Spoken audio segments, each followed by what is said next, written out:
ക്രിസ്മസിൻ്റെ അന്ന് രാവിലെ നമ്മൾ കോഴിയൊക്കെ വാങ്ങിക്കാൻ ചെന്നാൽ ഭയങ്കര തിരക്കായിരിക്കും. അതുകൊണ്ട് വൈകുന്നേരം വീട്ടിൽ നിന്ന് വരുന്ന സമയത്തെ കോഴിക്കടയിൽ കയറി കോഴിക്കൊക്കെ ഓർഡർ കൊടുത്തിട്ടാണ് പോയത് കേട്ടോ. പിറ്റേന്ന് രാവിലെ ഒരു 5 മണിക്കൊക്കെ ചെന്നാൽ മതി, അവർ കട്ട് ചെയ്ത് വെച്ചിരിക്കാമെന്ന് പറഞ്ഞേ. അപ്പോൾ അതും വാങ്ങിച്ചിട്ട് അതിന് നേരെ അങ്ങ് വീട്ടിൽ കൊണ്ട് കൊടുത്തു കേട്ടോ. ഇവിടെ ചേട്ടൻ്റെ വീട്ടിൽ ചേട്ടന് ഇവിടെ പോർക്ക് ഭയങ്കര ഇഷ്ടമായതുകൊണ്ട് പോർക്കാണ് വാങ്ങിയിട്ട് വന്നത്.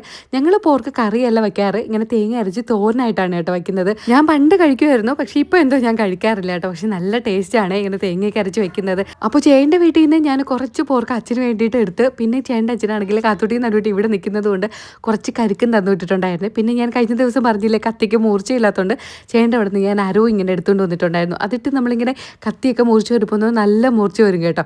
പിന്നെ ഞാൻ വീട്ടിൽ നിന്ന് കൊണ്ടുവന്ന പോർക്കും ഇതൊക്കെ കൂടെ അമ്മയ്ക്കങ്ങ് കൊടുത്തു. ഇവിടെ അമ്മയാണെങ്കിൽ എൻ്റെ സഹായത്തിന് വേണ്ടി നോക്കി നിൽക്കുകയായിരുന്നു. അവിടെ നിന്ന് ഞാൻ പോർക്കൊക്കെ ചേട്ടൻ്റെ അമ്മയ്ക്കും കൂടെ കുറച്ച് വയ്ക്കാൻ വേണ്ടിയിട്ട് സഹായിച്ച് കൊടുത്തിട്ടാണ് ഇങ്ങോട്ട് വന്നത്.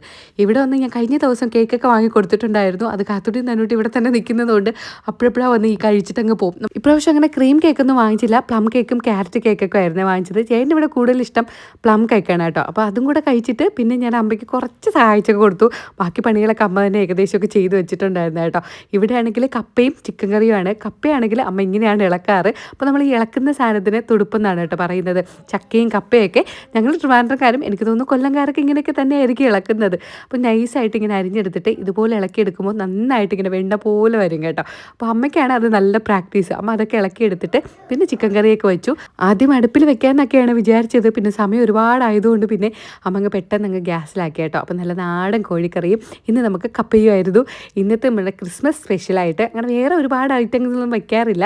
പിന്നെ വീട്ടിൽ ചെയ്യേണ്ട അവിടെ പോർക്ക് വെച്ചതുകൊണ്ട് അതും കൂടെ കൊണ്ടുവന്നു ഇവിടെ കാത്തുട്ടിക്കും തന്നൂട്ടിക്കും അച്ഛനും വേണ്ടിയിട്ട്. അപ്പോൾ എനിക്കത് വേണ്ടാത്തതുകൊണ്ട് ഞാൻ കുറച്ച് കപ്പയുണ്ടെങ്കിൽ പിന്നെ എനിക്ക് ചോറും വേണ്ട. കപ്പയും ചിക്കൻ കറിയും കൂടെയൊക്കെ വെച്ച് വന്നപ്പോഴത്തേക്കും ഏകദേശം 2 മണിയൊക്കെ ആവാറായി കേട്ടോ.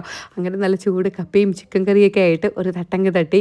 എനിക്ക് പണ്ടൊക്കെ ആണെങ്കിൽ നമ്മുടെ വീട്ടിലിങ്ങനെ എന്നും ചിക്കനൊന്നും അങ്ങനെ വാങ്ങാറില്ല. വല്ല ആണ്ടിലും അത് ഒരു 2-3 മാസത്തിലോ ഒരിക്കലൊക്കെ ആയിരിക്കും വാങ്ങുന്നത്. അന്നാണെങ്കിൽ എനിക്ക് ഭയങ്കര വിശപ്പായിരിക്കും. ഞാനൊരു 4-5 തവണ കഴിക്കുകയും ചെയ്യും. രാവിലെയും 12 മണിക്കും 2 മണിക്കും 4 മണിക്കും ഒക്കെ ആയിട്ട്.